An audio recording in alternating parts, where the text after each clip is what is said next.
Good morning. Sorry, it's always startling when you see yourself on the screen for the first time in the morning. Hello there. I'm going live this morning to start, it's technically part 2. Part 1 was prepping our hoop and getting the, good morning, getting our pattern transferred. So if you got the downloadable pattern or the kit, hopefully you transferred that over and saw part 1.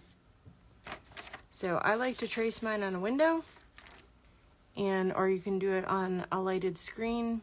And we're going to be working today on our pumpkins. So we're going to start right in the middle. Hi everybody who has stopped in. I'm going to flip this around so we can get started.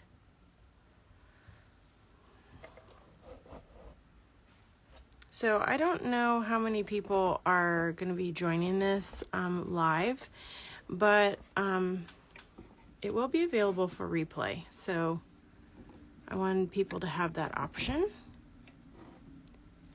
And I'll show you here what I have as far as supplies to get started. So today I'm working with a size 5 embroidery needle. Hello. Sorry, I'm like choking. How do I join in? So if you are just finding me, there is a part 1 that you can go back and see on my Reels page. And I will try to put this all maybe in a highlight on my page so that you can find each part if you join us later. But part 1 is going to go over how to get the pattern and how to transfer it onto your fabric.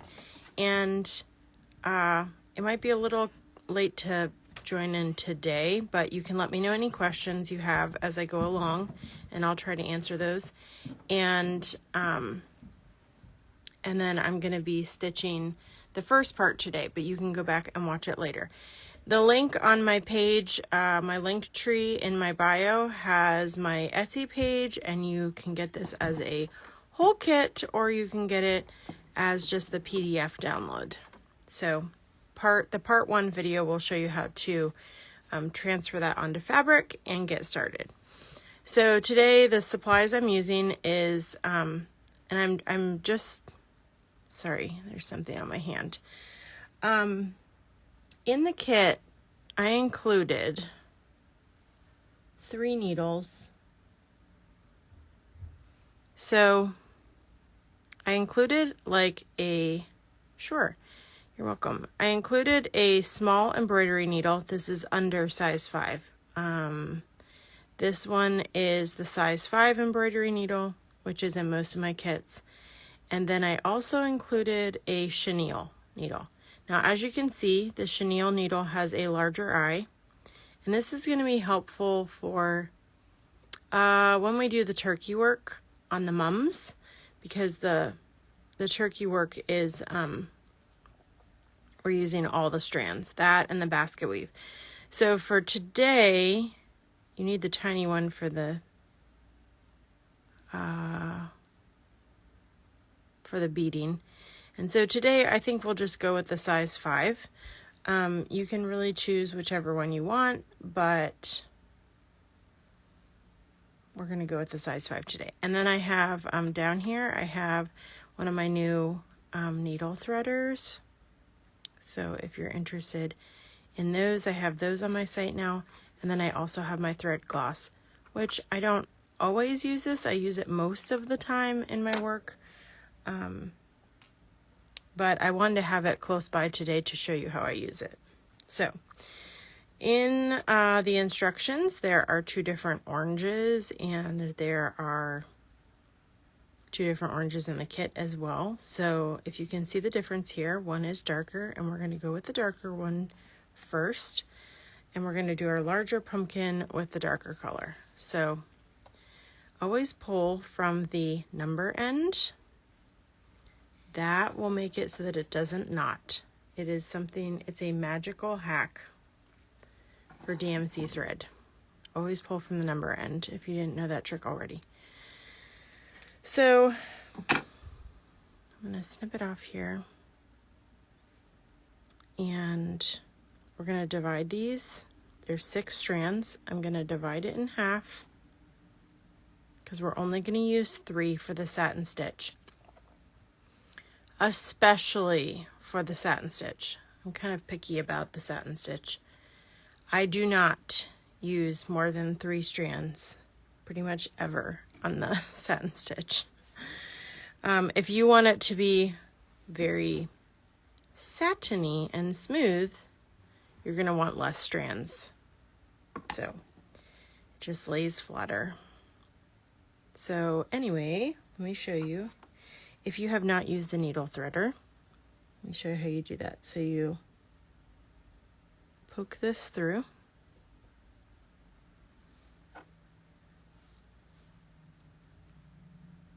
And then you put your thread through here,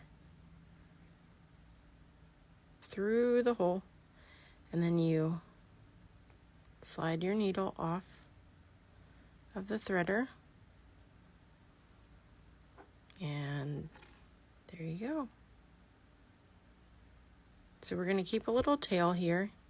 And my piece of thread that I have is probably about 16 to 18 inches. And then I'm going to knot the end. So I go around like this. This is how I do it. Cross it over like this. Roll. And then pinch. And there's our knot.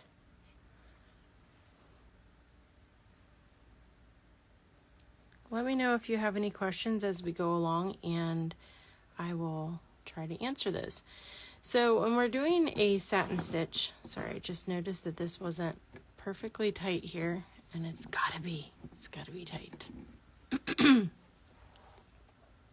So if you're just joining in, I'm just recording my first part, well, the first stitching part of the pumpkin pattern, which you can find on my website. And you can come replay this later if you end up buying it later and catch up, watch the videos with us. So I'm going to show you if you have not done much satin stitch embroidery. So we're starting with the pumpkin here, and I'm taking my friction heat erasable pen. You can get those on my site too. And I'm going to make a little guideline. This stand for my hoop. Okay, I know we all have thoughts about Amazon.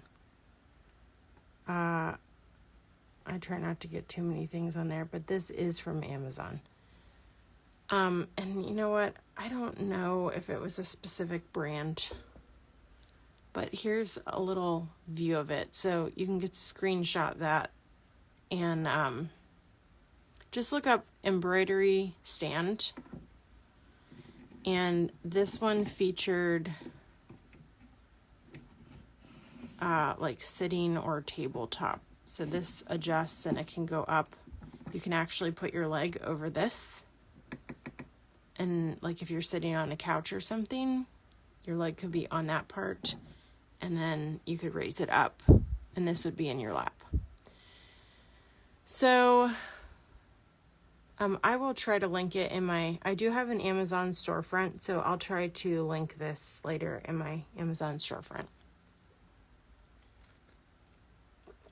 I hope you can't hear me sipping my coffee too loud as we go along. Oh my gosh, I just realized like I have my headphone in, so maybe you can hear that very loudly.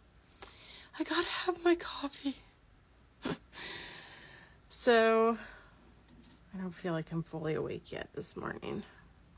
All right, so with the satin stitch, we're gonna try to be very careful with this.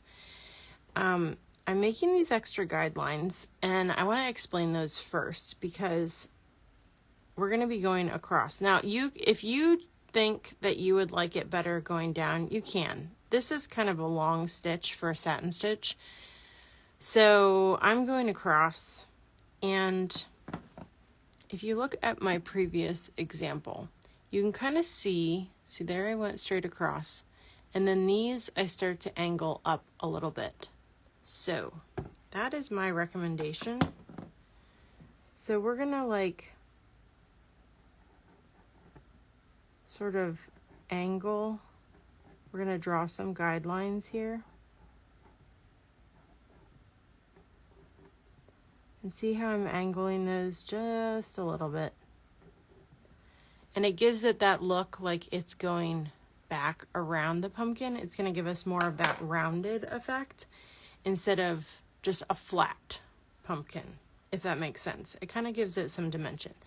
So anyway, I've got my string ready, my floss ready. I've knotted the ends. I'm only using 3 strands, and we're going to just start here. Make sure this is nice and tight because I don't want this flying off while I'm doing this. So you can start anywhere in this pumpkin. Many recommendations you'll hear say to start sort of in the middle, just to make sure that your lines are straight. So I'm going to come in a little bit here. And you're going to take your needle. We want one that has a fairly fine point. And we're going to go straight across. And then for our next one, you're going to come up as close as you can to that previous stitch. Back on the right side again. And give it a little tug. And then over here as close as you can to your previous hole on the left side.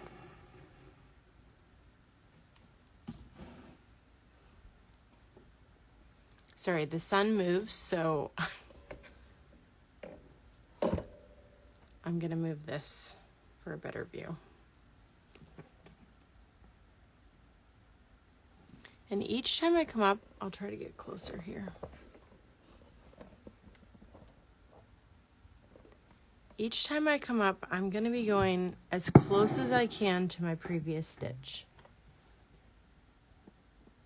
This is the really important thing with satin stitch. It is kind of tedious, but you want to make sure that each time you come down, that your stitches are very close together, they're right on the line, and that you're as close as you can be to that previous hole. Hopefully you can see that well. And we're just filling it in, so it's kind of just like coloring with stitches.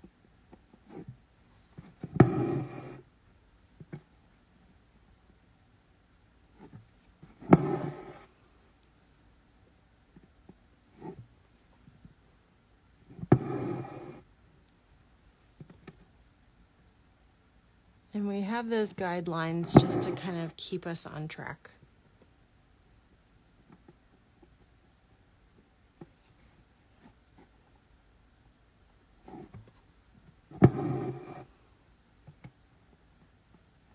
My view on the left side is kind of weird because I have to see like around the camera.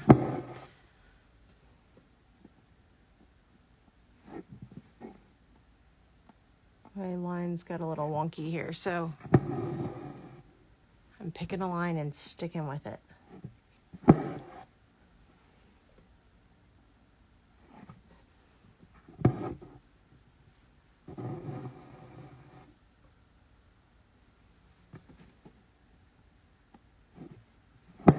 So it's not super fascinating to watch somebody satin stitch, so don't worry, I'm not going to be live the entire time that this pumpkin is being stitched.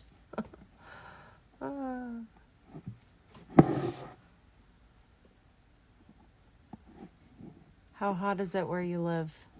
Does it feel like fall at all yet? Or maybe you're on the other side of the world and it's not fall at all.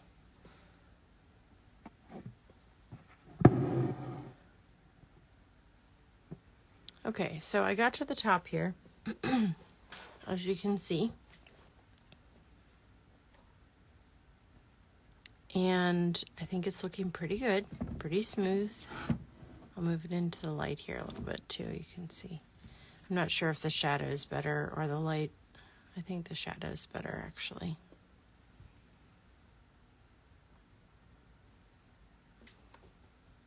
Very nice. In Texas, we have 30 more minutes of fall left for today. Yes. And I think you're, what, an hour? I'm on Eastern Standard Time, so are you like an hour behind me? Or 2 hours? Yeah, it's like cool in the morning, and then I saw a thing today that said, we've now entered the season of putting a sweater on and regretting it halfway through the day.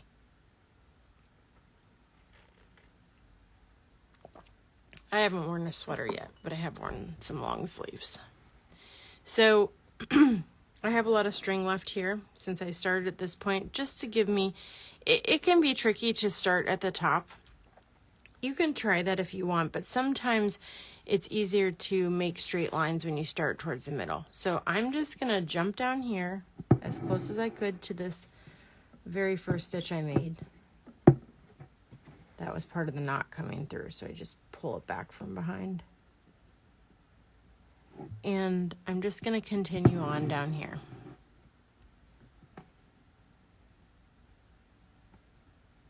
I'm in Maryland. I don't assume everyone knows where Maryland is. And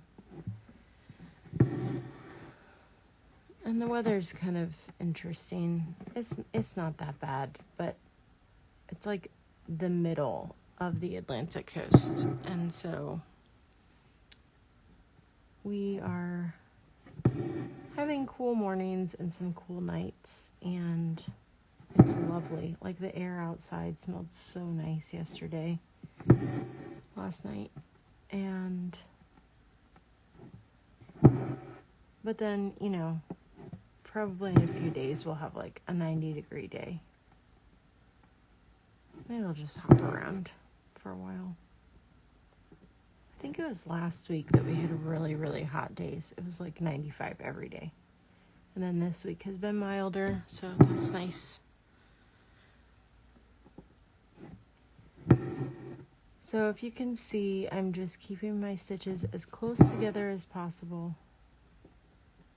Trying to stay on my lines, because you want this edge to be pretty tidy. You want this to look smooth. And the easiest way to achieve that is to use only 3 strands or less. If you use less, it's going to take you forever. But only 3 strands of the 6 in the embroidery floss. And keep those stitches super tight together. Really pay attention to where you're coming up and make sure it is just under the previous hole. As close as you can get. And that'll give you a nice smooth line as you go down. Okay? So we'll continue on like this, and I think for the sake of today, I'm going to show you one other stitch. This is not super complicated. If you are new to stitching, you're going to feel really accomplished. I grew up doing more of a style of embroidery where you only did the outline of everything. Like everything was just outlined. You didn't really color it in. And this is like coloring in with thread. And it's pretty simple. One of the other tricks to satin stitch is that you want to commit to one direction until you change sections. Like when we go here, we'll start to angle up a little bit. But you want to commit to a direction. You want to use the right amount of threads. Keep those close together, the stitches. But it's not overly complicated, and it just looks so nice. I mean, Some people are intimidated by satin stitch, but it's literally one of my favorites. And I just think it looks so nice. You'll be so impressed with yourself if you're new to embroidery. You'll be like, wow, this looks so good already. So this part is going to take you probably the longest out of any part of this pattern. So I'm not going to film this entire pumpkin, but I'm going to use the rest of this strand, and then I'm going to tie it off and show you how you would start one of the next sections.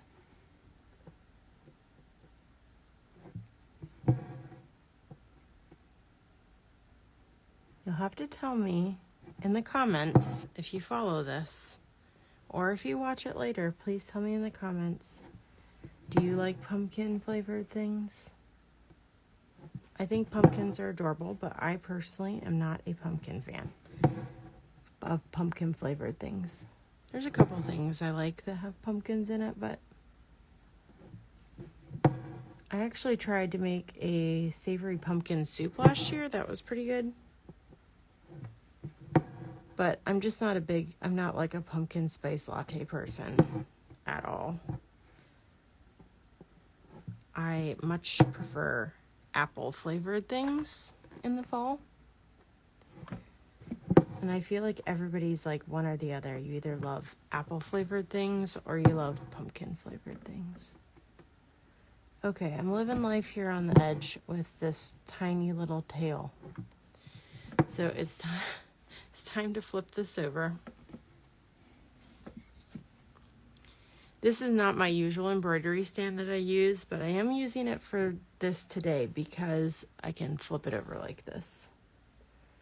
So we're going to grab, with our needle, grab a couple of our previous stitches and pull it through. You're going to make a loop.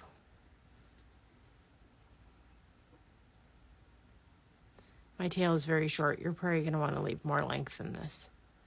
And then we're going to go through the loop, not one, but 2 times,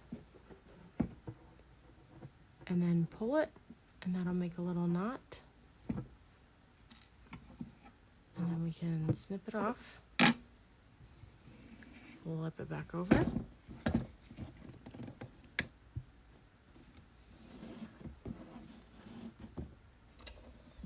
Okay, so there is the beginning of our satin stitch.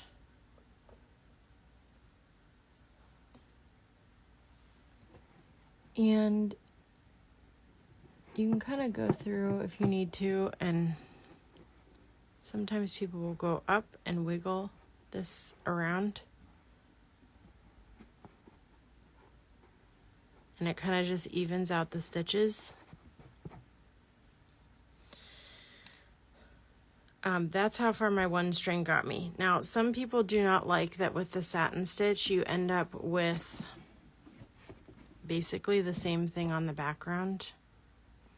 Some people think that's wasteful, but it really gives you the best tension when you do it like that. There is a thread saving way to do it, but I'll show you on the back of my finished one. See, it looks like a pumpkin on the back too. And that's okay.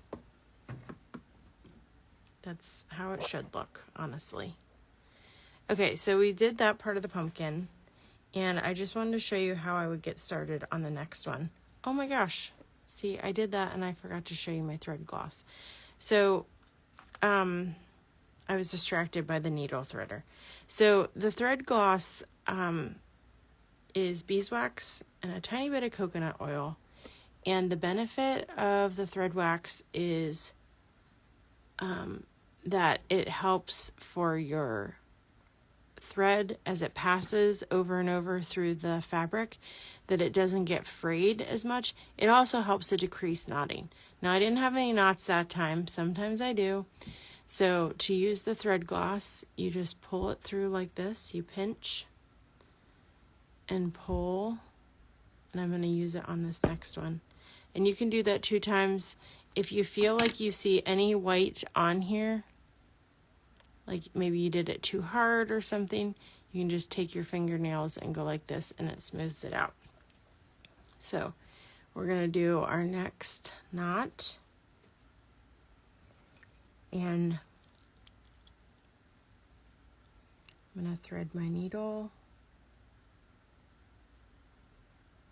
Let me know if you have any questions. So here's my next one in the darker orange.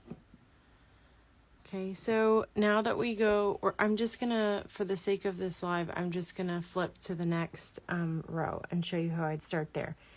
Again, you can start up at the top, but sometimes it can make your stitches angled weird. But if you have a good guideline at the top and you feel like these are even going down, then we'll start here.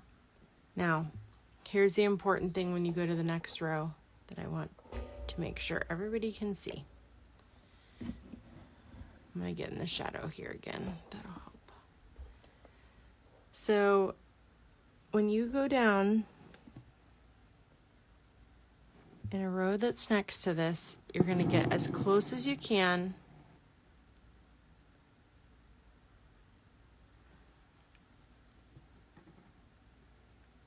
to the stitch next to it.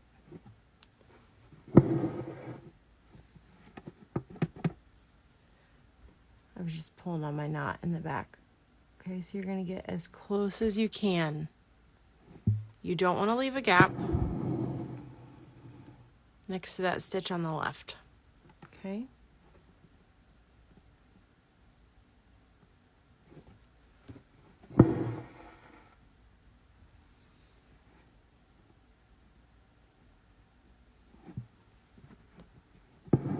Now, I feel like I did that one a little low.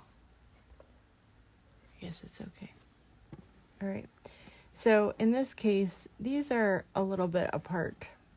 I am going to take my needle in between those stitches and I'm going to put one extra one in there. So this is a good example for you to see.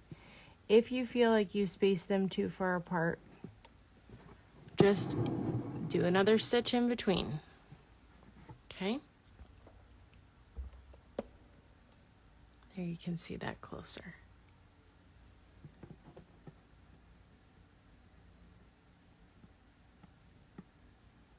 This is just a little tricky for me because I'm trying to see around the camera too, which is not ideal. This would be much faster if I was just like sitting on my couch doing this with just my eyes. So when you're connecting to that previous row that we did, you just want to stay, again, as close as possible. And if you feel like you need to start angling a little bit more, then just make one side closer to the previous stitches than the other. So like this one, I feel like I need to start angling a little bit. So I'm going to shove this one up real close. And then this side not as close. Okay? And you'll continue like that. So we're going to fill in this whole row. And I'm going to let you work on that satin stitch by yourself. If there's no other questions right now on that, I think that'll be pretty easy to follow. So you're just going to make your guidelines and then go the rest of the way. And then over here, make some guidelines too, and just make sure that your stitches only come over to here, and then here with the pumpkin, your satin stitch is going to get shorter so that you have room for this little guy. Sorry, I have the urge to sneeze.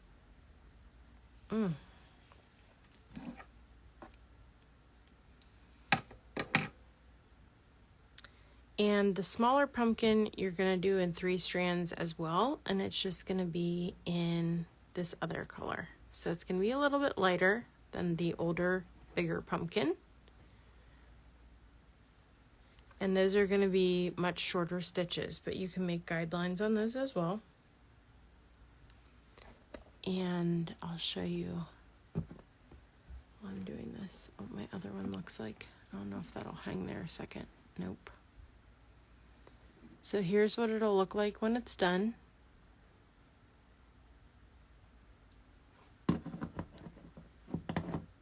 Crafting with Nugget. It says, I've been doing some single thread stitching. Woo. And the gloss prevents knotting so well. Oh, that's great.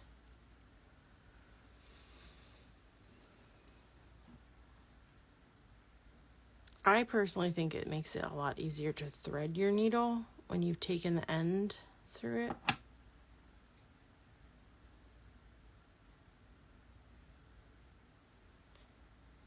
Now I'm going to take my green color, which is the 371, and to finish up this live, I'm going to show you how to do the stems. Those are also super easy. So it's nice that we're starting out with 2 simple stitches for this one. Sorry, I'm going to move that around.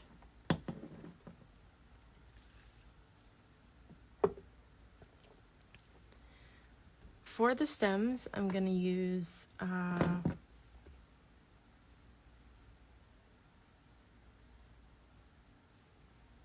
feel like I need to check back on this. I should have had my, I'm using 3 strands for this. Should have had my pattern right here instead of relying on my memory. So we're going to come up at the beginning of the stem here. And you're going to go down about a stitch length. And then you can't come up through the same hole when you come up, or it would just undo what you've done. So we're going to skip one and go down and make kind of like a back stitch outline here.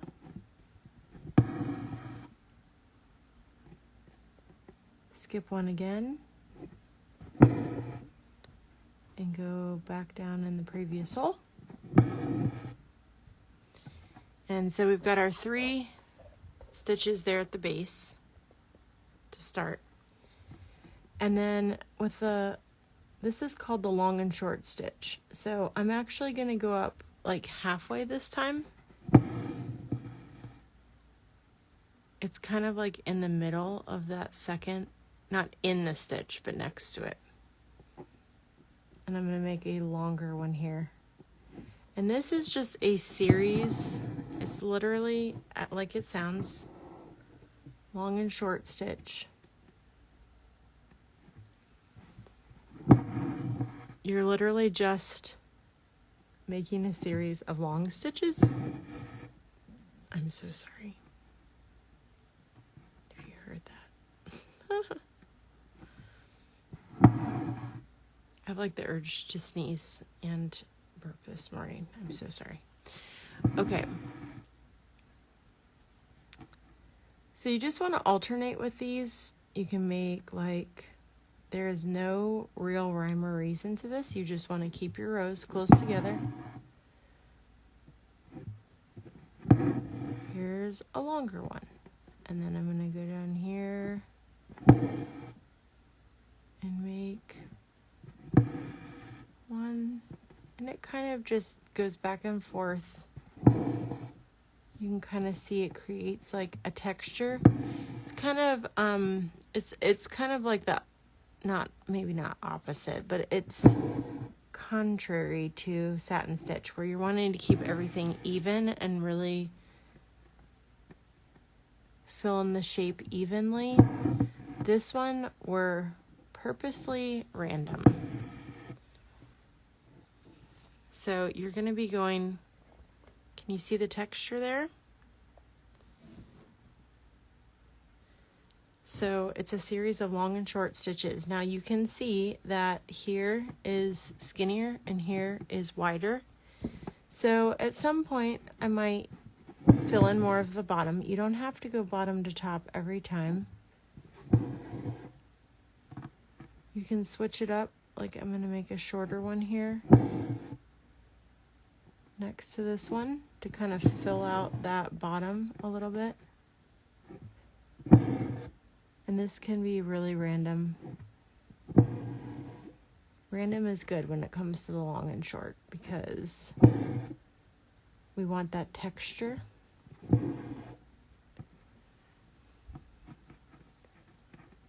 And so this is also like coloring in a pattern, coloring in a shape with less rules. So you get to be kind of all willy-nilly about this, which is kind of fun, less concentration. Just make sure that when you're at the top, that your tops match up. You can wedge that down in between somewhere.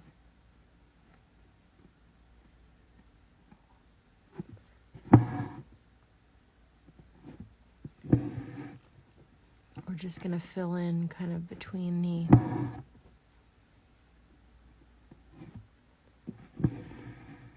any gaps.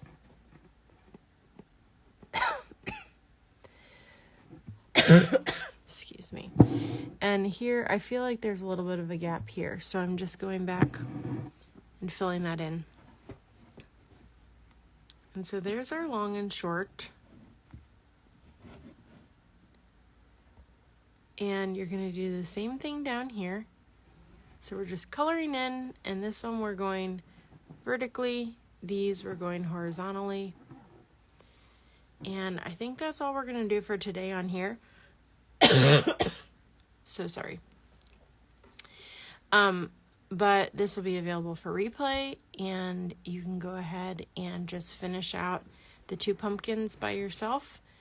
Finish out with your satin stitch and your long and short. And our next video, I think we're going to tackle one of these next.